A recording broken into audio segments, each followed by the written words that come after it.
I think it's about time that I say something my own.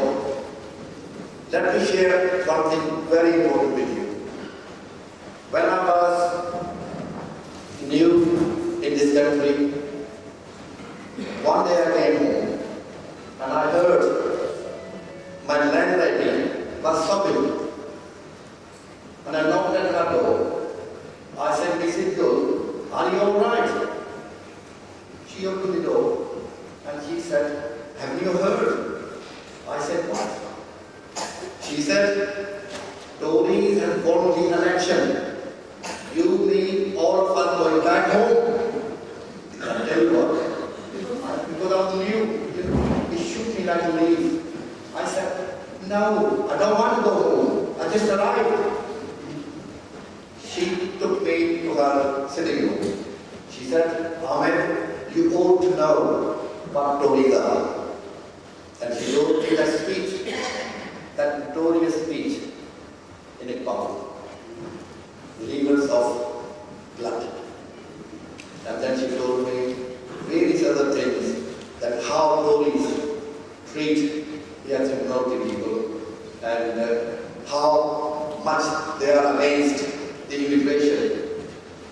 But I experienced myself later on. Party bashing. I was party bashing.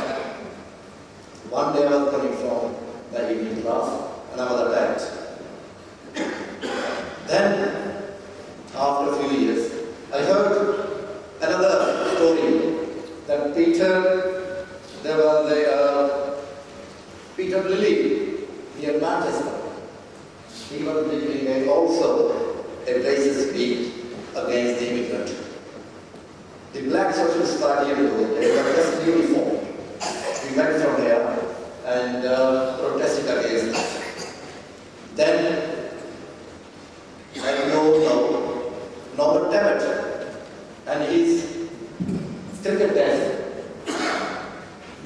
Then we had a further period and various people from the Tory sort of party been making noises.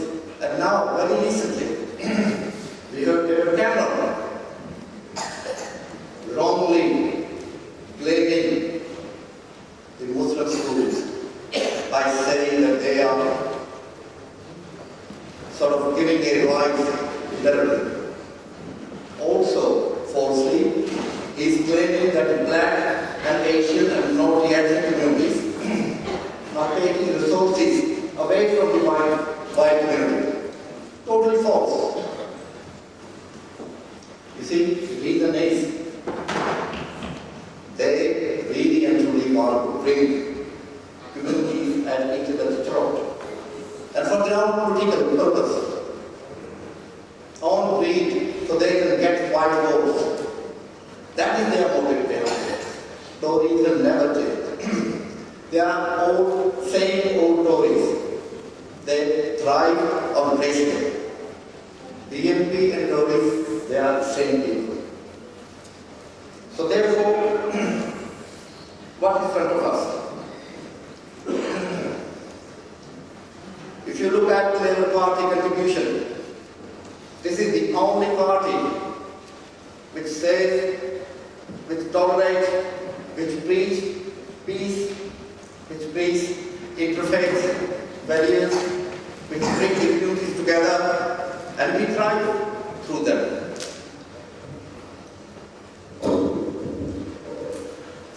The only society, umbrella society like Black, Asian, minority, ethnic, BNP Labour, it belongs to the Labour Party. None of the other political parties have anything of this nature whatsoever. And as such, we sit with the Labour Party decision-making committees. We are part of the Labour Party decision-making process. And I'll tell you what, this is very important. That recently, apart from many things, like we have an NEC seat, King Bar, capable person is representing us. There were 4 seats at the National Policy Forum in the Labour decision-making committee. But above that, very recently, when the equality bill was in its early stages, in a draft form. I was anointed, Pete was anointed, we contributed, and we got an amendment through. Now that amendment is, once the bill is passed, all the political parties have to make a special measures in order to increase the BNP representation in the Parliament, in the House of Lords, in the Council, and in Europe, and in the public sector. Now that is the opportunity was provided to us by the Labour Party.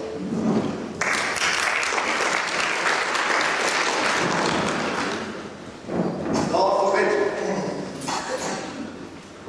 if Tories will win the next election, know who is going to be the biggest losers? And those people who are deprived belong to private communities. And that's why I want to request you today. That's why I want to request you today. Please, leave no stone unturned in order to help your local candidate, Stella, and make sure that up and down the country, the anti-minority votes come out and support Labour candidate, because all progress that we have made as a community within the Labour government, if they are in power, then will be washed away. We will be stuck, no more progress. That's why we want to continue making progress as a community and making a contribution toward this beautiful country, toward Great Britain. Please, it is my request, and I beg you, leave no stone unturned in order to help our Labour candidates, and wherever you can influence the political system. This is the party who cares about us.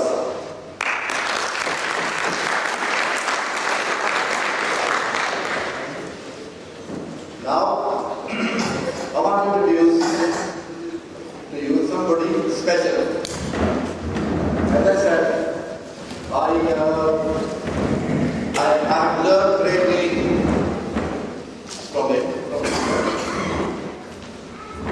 My efforts, as far as the human rights are concerned, it complements to his work against apartheid in South Africa more than 30 years ago, which was recognized by the international community, especially by his enemies. Not only they sent him a bomb letter in 1972, which failed to explode only because the wiring was faulty. And in 1975, they accused him of robbing a bank. And can I just ask him in front of you, Peter, where is that money?